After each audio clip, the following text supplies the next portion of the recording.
Greetings, comrades.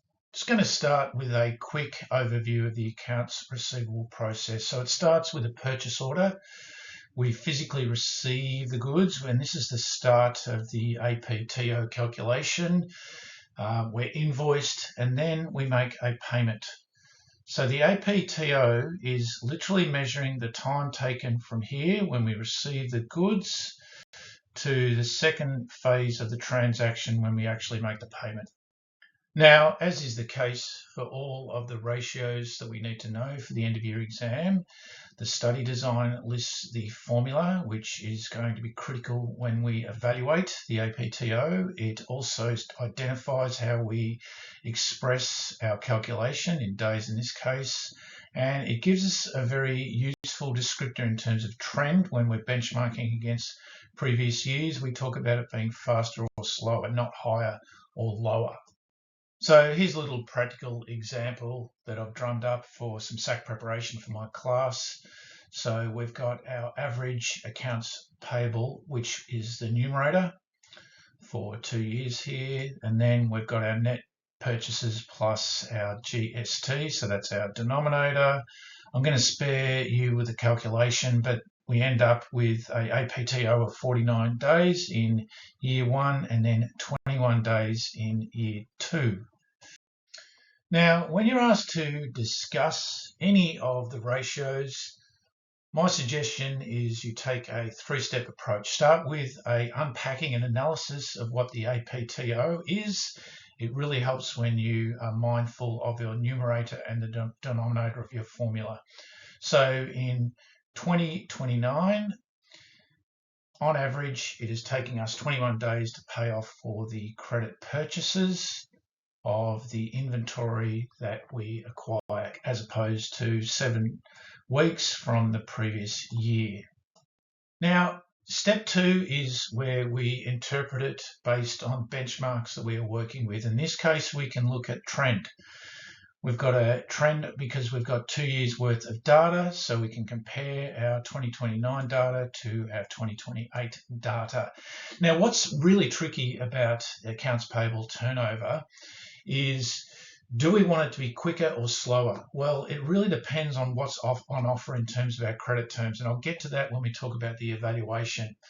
But in terms of the impact on our cash resources, when we actually speed up our accounts payable turnover, it is in fact unfavorable in terms of the impact on our cash position. Now, liquidity is going to come up in Unit 4, but think about it. You've got a stash of funds and you are paying your suppliers 4 weeks quicker than you were in the previous year. So therefore, think about the impact on that on your cash reserves, because we don't just use our cash to pay our suppliers for our credit purchases. We also need our cash to pay our staff for their wages. We need to pay for our utilities and a whole bunch of other operational costs. And then we get to the hard part of this, and that's basically unpacking what's caused this change, working with the data that's in front of us.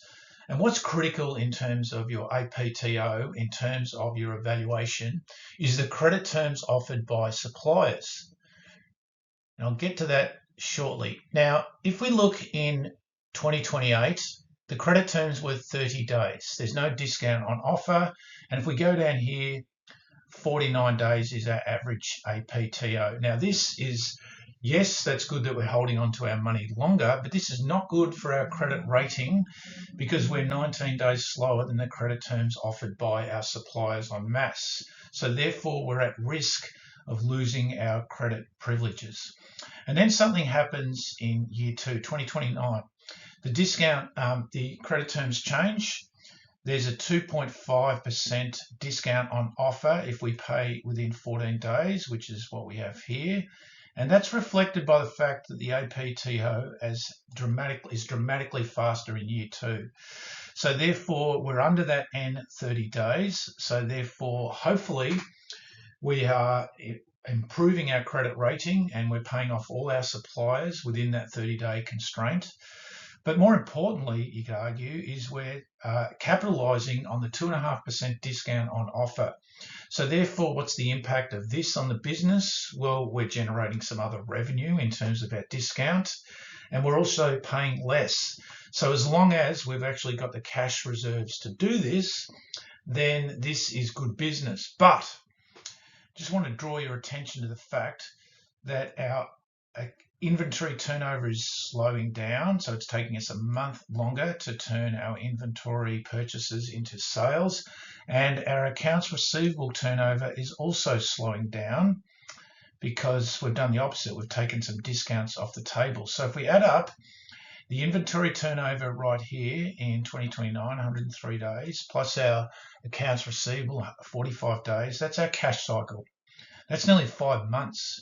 So therefore, we're paying off our credit purchases of inventory within 3 weeks, but we're not actually getting any funds from the actual sale of them for nearly 5 months, because it's taking us 103 days from when we buy the inventory to when we sell it on average. And then for the inventory we sell on credit, it's taking us another 45 days to actually collect the funds.